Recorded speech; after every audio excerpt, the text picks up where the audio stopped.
different kind of wisdom to making judgments about falling prey to some kind of populist argument or some kind of nationalist argument because they have experienced it.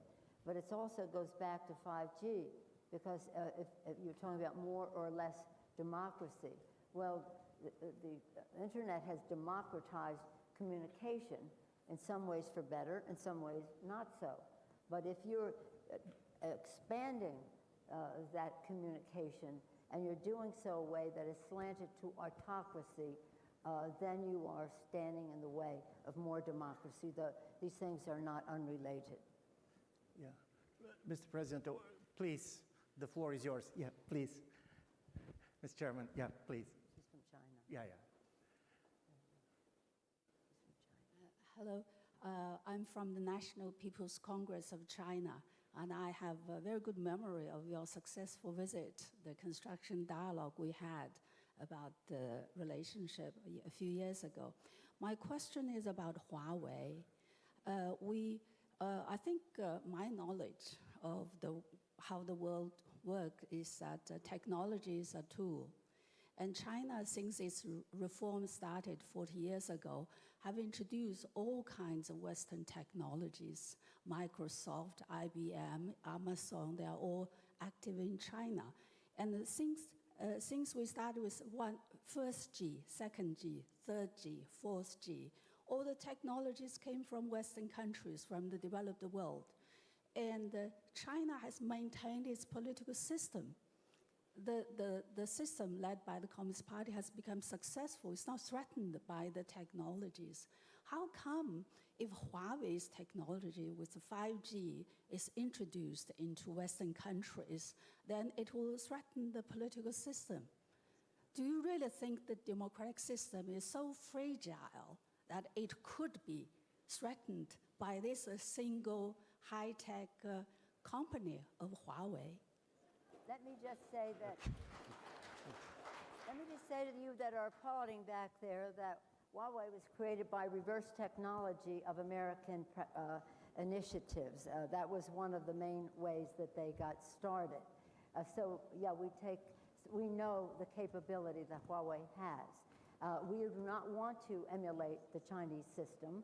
We don't want to be arresting millions of Uyghurs, threatening Tibet in terms of its culture, religion, and faith, undermining democracy in Hong Kong, etc. So it isn't a question of we have Huawei and we are a model, so why are you afraid of Huawei?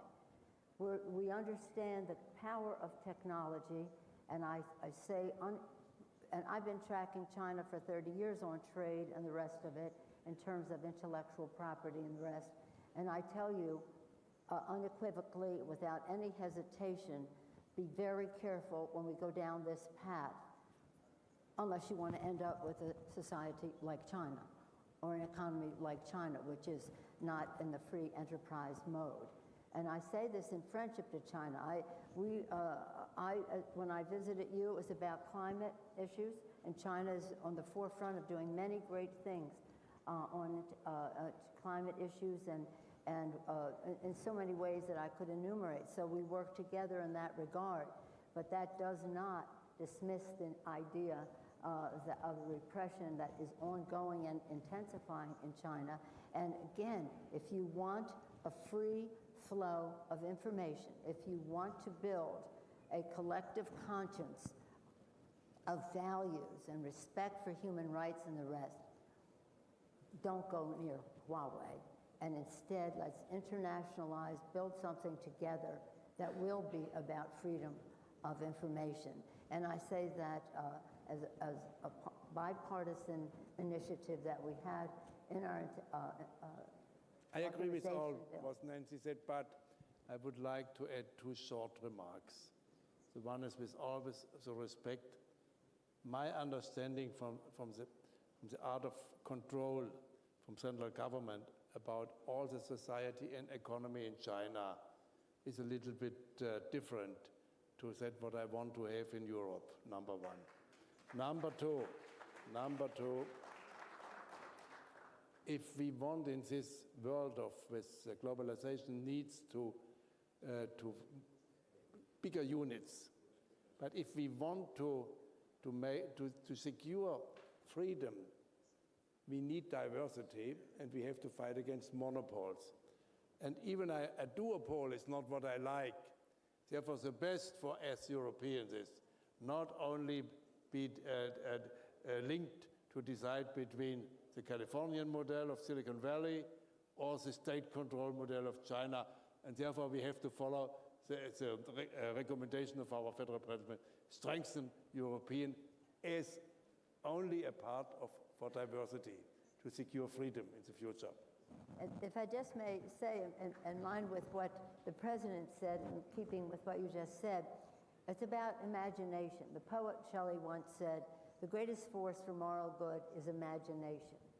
Imagination to be creative, of course, but also imagination to put yourself in other people's shoes, understand. Communication so important, dialogue so important. That's why we always salute the ambassador for bringing us together in candor, but also committed, in most cases, to shared values about the dignity and worth of every person, about the spark of divinity that exists in them. And that's why I always say at this security conference, it might not sound as security-oriented, but I do think that the arts, issues that bring us together, where we laugh together, cry together, inspire together, have common ground together, can help us and walk away from some of our differences, can be a path to better understanding and better understanding of how we respect the dignity and worth of every person, which is what the United Nations was about and what we protect and defend with NATO. That's it? Yeah, absolutely. Thank you very much. And I do believe we touched something which is really critical turning point. And this is that for years, particularly in Europe, we betted that economic interdependency is increasing security, full stop. And now we know that it can increase security, it can decrease security. And from this point of view, finding the border, probably the border between the commercial and the security is the least guarded border in the world today. And this is what we're discussing. But please, we have a time for one more round of questions. Please.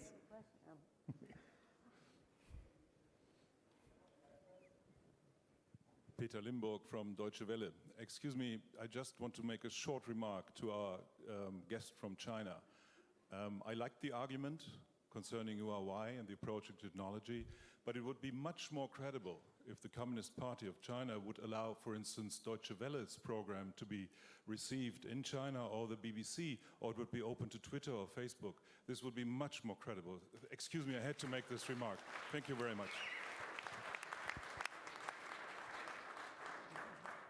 Okay. Thank you. Please. My name is Lia Quartapelle and I'm from the Italian Parliament. I have a question. To what extent do you think that Trump is a parenthesis in how the US thinks about transatlantic relationship? I mean, we all know that there is a big difference between what Trump thinks about the multilateral system and what Obama thought. But some other remarks are similar to what Obama was saying. The push for an increase of military spending, for example, came from President Obama, and I think both were right. The shift to Asia was something that came from the Obama times. So, I mean, this is a place where we have to be very frank and open about the quality of our relationship, and I think the answer to this question defines very clearly what the quality of our relationship will be in the future. Thank you. Thank you very much. This is a great question. We know that you are...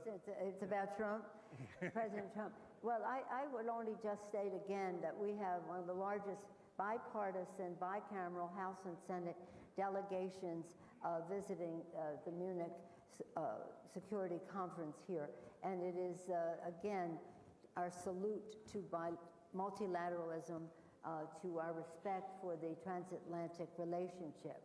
Yes, the Wales agreement that called for the increase in 2% is something that happened under President Obama, and now President Trump takes credit for all the money that has come in, but it is an initiative that they both share. And it's interesting to me as a Californian to hear people talk about the shift to Asia. It wasn't a shift to Asia, it was at the expense of Europe.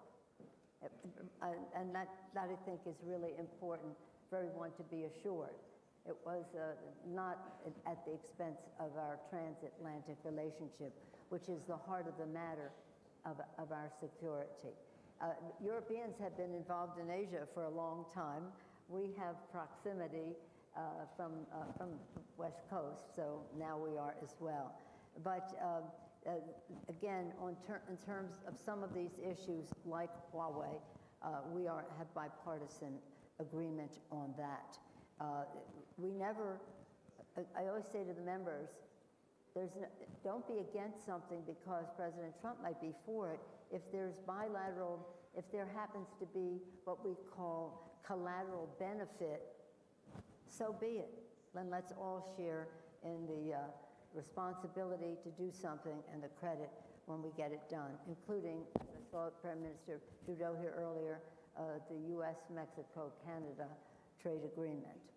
So wherever we can find agreement, whoever gets credit for it. Yes. Mr. President.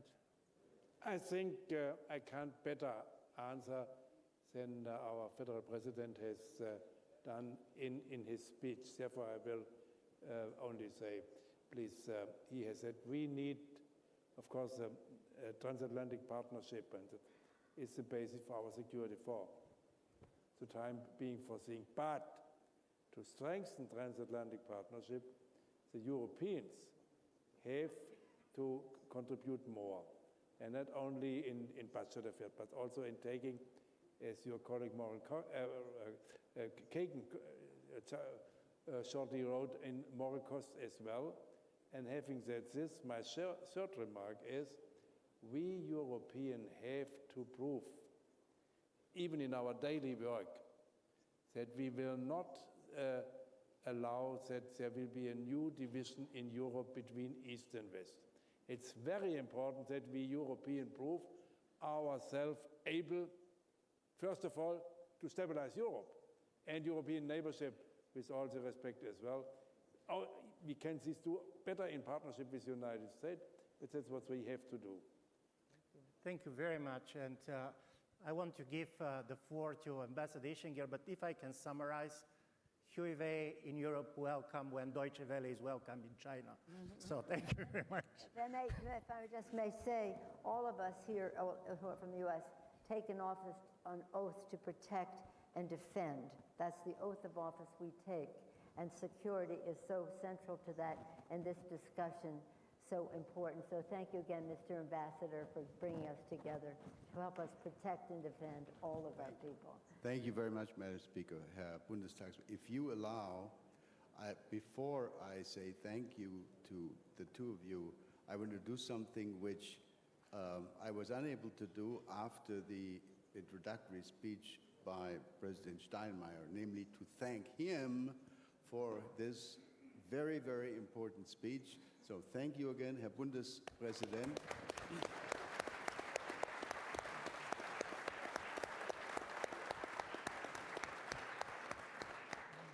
And thank you so much, both of you. This was a very interesting discussion. Thank you, Ivan, for having carried the ball through this hour of discussion. Thank both of you. The program will continue in just a few minutes with Justin Trudeau, so stay tuned. Thank you very much. Thank you very much.